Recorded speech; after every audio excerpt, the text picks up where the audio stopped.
नमस्कार दोस्तों, स्वागत है आप सभी का मेरे इस वीडियो में। आज का जो वीडियो होने वाला है ये होगा आर्किटेक्ट की जॉब डिस्क्रिप्शन के बारे में।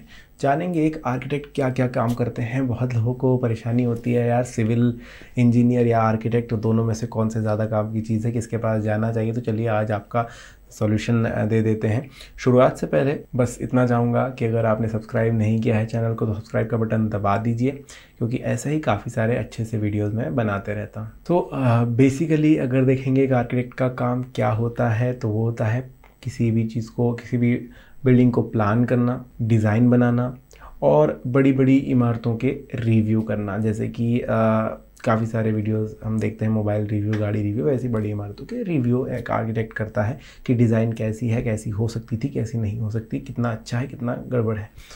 लेकिन ये जो है रिव्यूअर, ये गवर्नमेंट खुद करती है अपॉइंट अपने तरफ से, ताकि उनके बनाए हुए ढांचों, उनके बनाए हुए स्ट्रक्चर के बारे में ज़्यादा अच्छी जानकारी मिल सके। देखिए, अगर आर्किटेक्चर की बात करें तो ये एक ऐसी कला है जो कि विज्ञान को डिज़ाइन से जोड़ती है। मतलब एक डिज़ाइन आपको बोला कि यार किसी बढ़िया सी बिल्डिंग का डिज़ाइन बना दो, आपने फटाफट बना दिया, लेकिन क्या वो बिल्डिंग एक्चुअल हो सकती है? क्या उसे असल में बनाया जा सकता है? और अगर बना भी दिया तो क्या वो उस पोजीशन में रह पाएगी? क्या उतना ही अच्छे से काम कर पाएगी? मतलब बिल्डिंग क्या काम करेगी, आप उसमें अच्छे से काम कर पाएंगे, कहीं वो ढह तो नहीं जाएगी? ये सारी चीज़ें सोचनी पड़ेगी। लेकिन अगर एक आर्किटेक्ट बनाता है तो ये सारे पैमानों को वो सामने रख करके कि कितनी मजबूती देनी होगी। अगर एक 11 माले की बिल्डिंग है तो पहले माले पे कितनी ज़्यादा मजबूती दी जाए कि वो 11वां माला भी अच्छे से खड़ा रहे, कितनी कैपेसिटी, कितने लोग वहाँ पर आ सकते हैं, किस हिसाब से सनलाइट आनी चाहिए ताकि ज़्यादा हीटिंग ना हो जाए, किस हिसाब से मतलब थोड़ी बहुत सनलाइट आ भी जाएगी, ज़्यादा कूलिंग ही ना हो जाए। हर एक छोटे छोटे पैमाने पर जो है ध्यान देना होता है। कितने कॉलम्स होंगे, कितनी बीम्स होगी, कुछ सिविल इंजीनियर का काम होता है, कुछ आर्किटेक्ट का काम होता है। तो ये सारी चीज़ें हैं जो एक आर्किटेक्ट करता है अपने काम में। तो हम शुरू से लेकर के आखिर तक इसका काम जानते हैं क्या करता है।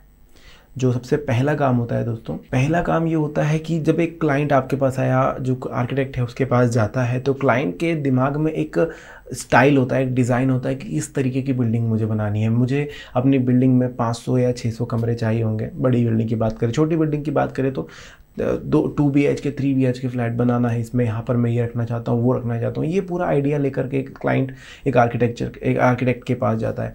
अब आर्किटेक्ट को अपना जो है स्टाइल बताता है, डिज़ाइन बताता है, अपना जो एरिया बताता है, जितना वो ओन करता है कि इतने स्क्वायर फीट की ज़मीन मेरे पास है, इस पर मैं ये बनाना चाहता हूँ, मेरी नीड्स ये हैं। उसके बाद आर्किटेक्ट जो है उनसे समय लेता है और फिर एक डिज़ाइन तैयार करता है जिसमें जो भी कस्टमर, जो क्लाइंट चाह रहा है वो उसे दे सके।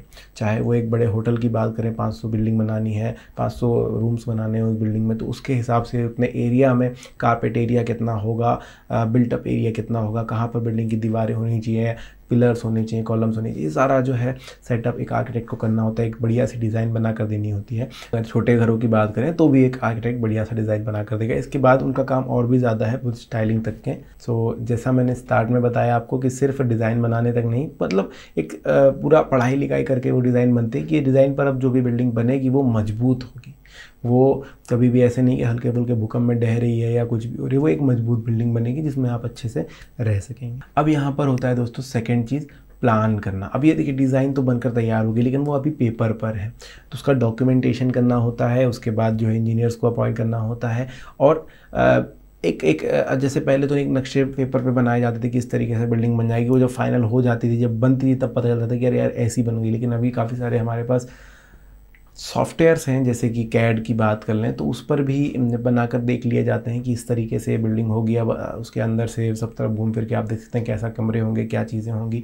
एक आइडिया आपको लग जाता है कि इस तरीके का होगा। मतलब एक एनिमेटेड घर की बात कर रहा हूँ मैं। उसके बाद बात आती है जब डॉक्यूमेंटेशन प्लानिंग हो गई, उसके बाद फिर होता है कंस्ट्रक्शन रोल्स की बारी। तो कंस्ट्रक्शन में इंजीनियर काम कर रहा है और बाकी जो उसके ठेकेदार हैं उनको काम दे दिया है। अब यहाँ पर जो है सिर्फ मीटिंग्स का काम करना होता है। एक आर्किटेक्ट को चेक करते रहना होता है काम सही हो रहा है या नहीं हो रहा है, और जो भी निर्माण हो रहा है, जो भी बन रहा है, उसकी निगरानी करनी होती है। तो यहाँ तक काम होता है। इसके अलावा जो लाइसेंसदारी आर्किटेक्ट्स होते हैं उनको सरकार की तरफ से बड़े बड़े प्रोजेक्ट जो हो रहे हैं शहरों में, उनकी निगरानी के लिए भी रखा जाता है। कहीं कुछ इलीगल तो नहीं है, सारी चीज़ें भी उन्हें देखना होता है। तो इसके लिए आपको आर्किटेक्चर में एक बढ़िया सी बैचलर की डिग्री हासिल करनी होगी, जिसके बाद आप ये काम ले सकते हैं और कर सकते हैं। तो ये काम दोस्तों एक आर्किटेक्ट का होता है, जो कि प्लान करता है और डिज़ाइन बनाने की के काम करते हैं। काफ़ी सारे आर्किटेक्ट्स आपको पता है कुछ छोटे लेवल के होते हैं, जो कि कम छोटे छोटे प्रोजेक्ट धीरे धीरे लेते हैं, फिर उस लेवल तक पहुंचते हैं। कुछ लाइसेंसधारी होते हैं जो कि बड़े प्रोजेक्ट पर भी काम करते हैं। तो आई होप आपको आर्किटेक्ट के सारे काम समझ आ गए होंगे। अगर आप उसके लिए पढ़ाई करना चाहते हैं तो आप भी बैचलर डिग्री कर सकते हैं। आज के वीडियो में इतना ही, मिलेंगे नेक्स्ट वीडियो में जब मैं कुछ नई चीज़ लेकर के आऊँगा। तब तक के लिए धन्यवाद।